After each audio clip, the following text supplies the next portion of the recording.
మరో breaking news చూస్తున్నాం. కేంద్ర బడ్జెట్ తెలంగాణకు తీరని అన్యాయం చేసిందని తెలంగాణ కాంగ్రెస్ ఎంపీలు ఆరోపించారు. ఇది కుర్చీని కాపాడుకునే బడ్జెట్లా ఉందని ఎద్దేవా చేశారు. ఇవాళ పార్లమెంటులో నిరసన చేయనున్నట్లు తెలిపారు. ఈ బడ్జెట్ బీహార్, ఆంధ్రప్రదేశ్ల కోసమే ప్రవేశపెట్టినట్లు ఉంది.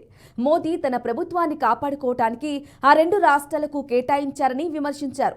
తెలంగాణలో 9 ఉమ్మడి జిల్లాలను వెనుకబడిన ప్రాంతాలుగా గుర్తించినా వాటికి నిధులు కేటాయించలేదని ధ్వజమెత్తారు.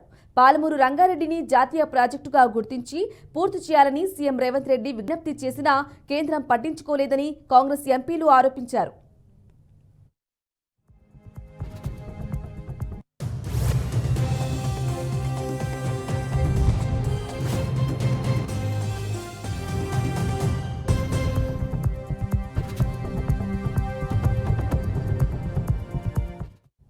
ఇక ఇదే విషయంపై మరింత సమాచారం మా ప్రతినిధి భాస్కర్ అందిస్తారు. భాస్కర్, చెప్పండి, కేంద్రం ఇచ్చిన బడ్జెట్లో తెలంగాణకు అన్యాయం జరిగిందని రేవంత్ రెడ్డి ఆరోపిస్తున్నారు.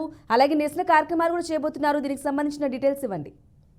బ్రాహ్మణి, నిన్న కేంద్ర ప్రభుత్వం ప్రవేశపెట్టిన బడ్జెట్ లో తెలంగాణకు తీవ్ర అన్యాయం జరిగింది. తెలంగాణకు మొండి చూపించారని చెప్పి నిన్న సీఎం రేవంత్ రెడ్డి మీడియా సమావేశం ఏర్పాటు చేయడం జరిగింది. ఈ నేపథ్యంలో ఎందుకంటే విభజన చట్టంలో ఉన్నటువంటి హామీలు, ఎలాంటి హామీలు కూడా ఇలా కేంద్ర ప్రభుత్వం అమలు చేయలేదు, దానికి కట్టుబడి లేదు. ఎందుకంటే విభజన చట్టంలో ఉన్నటువంటి ప్రాజెక్టులు కావచ్చు, దేవతలు కావచ్చు, కాళేశ్వరం ఇలాంటి ప్రాజెక్టులకు జాతీయ హోదా కల్పించాల్సినటువంటి ప్రభుత్వం ఎలాంటి జాతీయ హోదా కాదు, కనీసం కూడా పట్టించుకునే పరిస్థితి లేదు. తెలంగాణ రాష్ట్రాన్ని బడ్జెట్ లో కనీసం ఆ పేరు కూడా పొందుపరచలేదు. అంత కక్షపూరితంగా వ్యవహరించారు నరేంద్ర మోదీ. ఓన్లీ ఆ కుర్చీని కాపాడుకోవడం కోసం వస్తుంది. ఏపీని, బీహార్ రెండు రాష్ట్రాలకే పూర్తిగా లక్షలాది కోట్ల రూపాయలు ఇలా కట్టబెట్టిందని చెప్పేసి ఇలా సీఎం రేవంత్ రెడ్డి ఆరోపణ చేయడం జరిగింది. ఈ నేపథ్యంలో ఇలా తెలంగాణకు సంబంధించిన ఎంపీలు మొత్తం ఇలా పార్లమెంటు నిరసన కార్యక్రమం చేపడతారు. ఎందుకంటే తెలంగాణకు ఎలాంటి బడ్జెట్ కేటాయించలేదు, తెలంగాణకు మొండి చేసి వచ్చింది కేంద్ర ప్రభుత్వం. దీన్ని నిరసనగా ఇలా తెలంగాణలో సంబంధించినటువంటి కాంగ్రెస్ ఎంపీలు మొత్తం పూర్తి స్థాయిలో ఢిల్లీలో నిరసన కార్యక్రమం చేపట్టే అవకాశం ఉంది. అయితే ఈ నేపథ్యంలో ఎందుకంటే విభజన చట్టంలో ఉన్నటువంటి అమరావతికి సంబంధించి పూర్తి స్థాయిలో 15,000 కోట్ల రూపాయలు కట్టబెట్టిండు.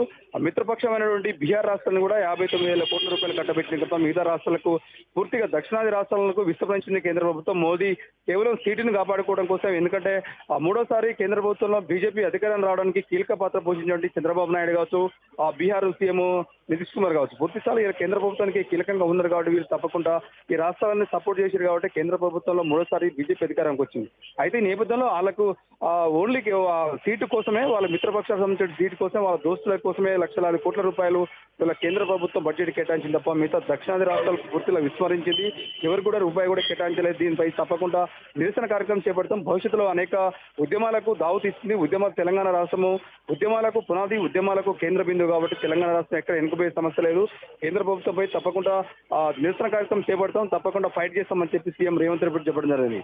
దానిలో భాగంగా ఇవాళ ఢిల్లీలో పూర్తి స్థాయిలో కాంగ్రెస్ ఎంపీలు నిరసన కార్యక్రమం చేపడతారు. అసలు పార్లమెంట్ లో కూడా ఇలా పూర్తి స్థాయిలో దాని ఆ గళాన్ని, తెలంగాణ గళాన్ని తప్పకుండా వినిపించే అవకాశం అవుతుంది. Right Bhaskar, thank you for the updates.